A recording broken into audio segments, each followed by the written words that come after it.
యోహాను సువార్త 1వ అధ్యాయము 14 నుండి 18 వచనాలు.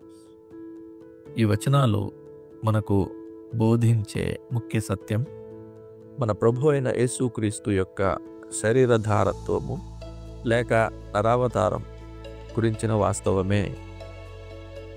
వాక్యము శరీరధారి అయి మన మధ్య నివసించెను అని యోహాను చెప్తున్నాడు. పాపులను రక్షించడం కోసం మన దివ్య రక్షకుడు నిజంగా మానవ స్వభావాన్ని ధరించాడన్నదే ఈ మాటల్లో ఉన్న సామాన్య భావం. ఒక్క పాప విషయంలో తప్ప ఆయన అన్ని విషయాల్లో నిజంగా మన వంటి మనిషి అయ్యాడు. అద్భుత రీతిగా జన్మించిన ఆయన కూడా మనలాగే స్త్రీ గర్భాన జన్మించాడు. మనవలే శిశువుగా ఉండి బాలుడుగా యువకుడిగా జ్ఞానంలోనూ వయస్సులోనూ ఎదిగాడు. లూకా 2:52. మనలాగే ఆయన ఆకలిగా ఉన్నాడు, దప్పిగా ఉన్నాడు, తిన్నాడు, త్రాగాడు, నిద్రించాడు, అలసిపోయాడు, బాధ అనుభవించాడు, ఏడ్చాడు, ఆనందించాడు, ఆశ్చర్యపడ్డాడు, ఆగ్రహించాడు, కనికరము చూపాడు.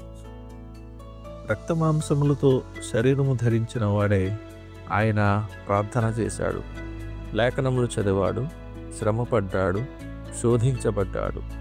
తండ్రి అయిన దేవుని చిత్తానికి తన మానవ చిత్తాన్ని అప్పగించాడు. చివరికి అదే శరీరంలో ఆయన నిజంగా శ్రమను అనుభవించి, రక్తం కార్చి, నిజంగా మరణించి, నిజంగా సమాధి చేయబడి, నిజంగా తిరిగి లేచి, నిజంగానే పరలోకానికి ఆరోహణమయ్యాడు. అయినా ఇవన్నీ జరుగుతున్నంతకాలం ఆయన పూర్తిగా మానవుడుగానే కాక దేవుడుగా కూడా ఉన్నాడు. క్రీస్తులో ఉన్న పరిపూర్ణమైన రెండు స్వభావాల ఈ అఖండ ఐక్యతే ఈ ధ్యానానికి అనంతమైన విలువను ఆపాదించి పాపులకు అవసరమైన మధ్యవర్తిని చేస్తుంది. మన మధ్యవర్తి మనతో సహానుభవము గలవాడు, ఎందుకంటే ఆయన సాక్షాత్తు మానవుడు. అయినప్పటికీ అదే స్థాయిలో మన పక్షంగా దేవునితో వ్యవహరించగలవాడు, ఎందుకంటే ఆయన సాక్షాత్తు దేవుడు.